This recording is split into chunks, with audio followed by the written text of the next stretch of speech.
This exhibition is titled Encoded Surface and is up at the Dalton Gallery in Rock Hill, South Carolina. I'm excited to show in a larger space where I could include combinations of work that have not been shown together before. Tensions and Rest is a series of work that I created while at the School of the Art Institute in Chicago before grad school. The work grew out of a fascination with the materiality of clay and setting up experiments that let those phenomena reveal themselves.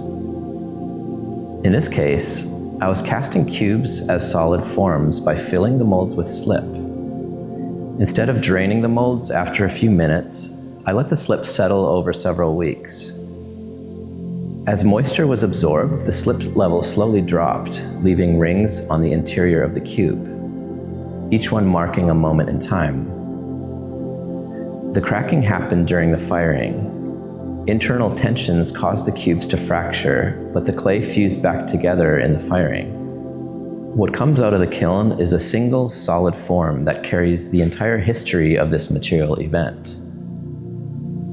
This experiment then led to a variety of works where I began to break those blocks apart and create compositions out of those fragments.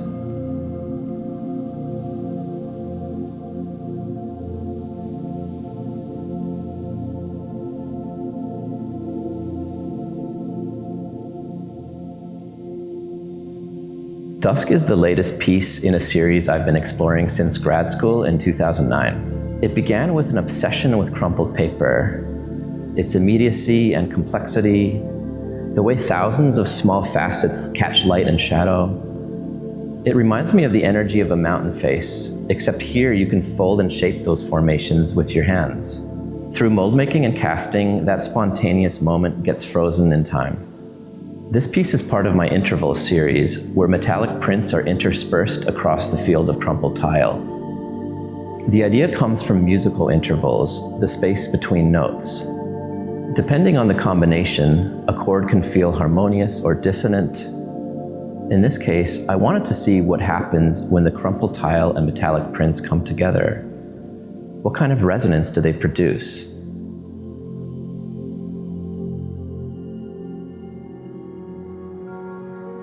After grad school, I had the opportunity to teach at the Alfred and Kaffa Ceramic Design for Industry program in Beijing. Just when I thought I understood a few things about ceramics, I landed in China. I was immersed in the incredible regional histories of ceramics, the vast scale of the industry, and the rapid development of new technologies there. That energy between tradition and innovation was already present in my students' work.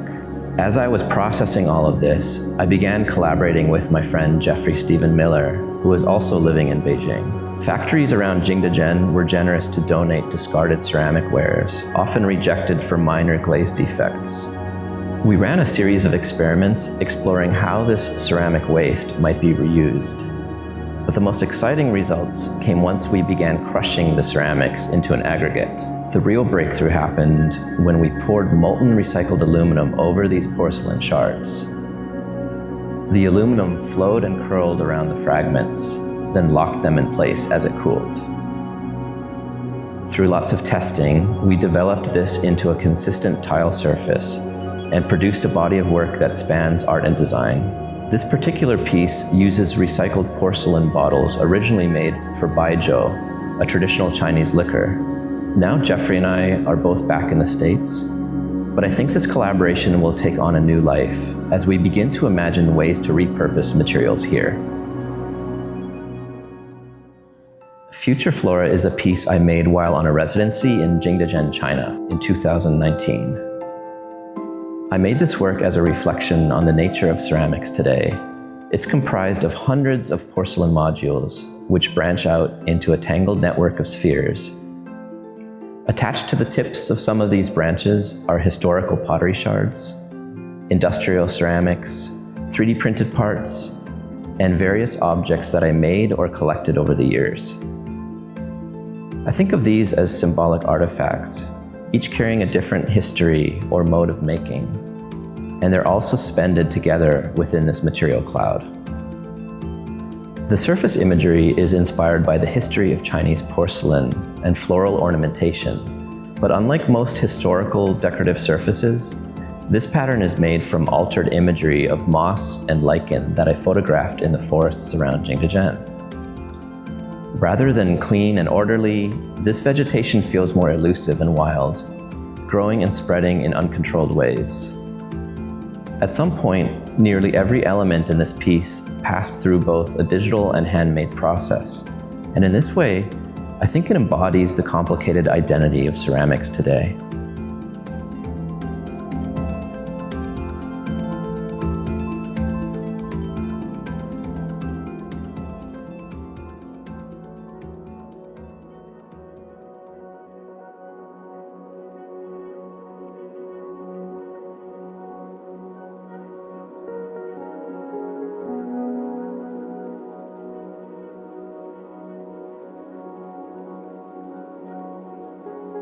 In making the Morphology Series, I used 3D modeling software as a digital sketchbook, experimenting with form and contour, and imagining how a continuous extrusion of clay would behave while printing.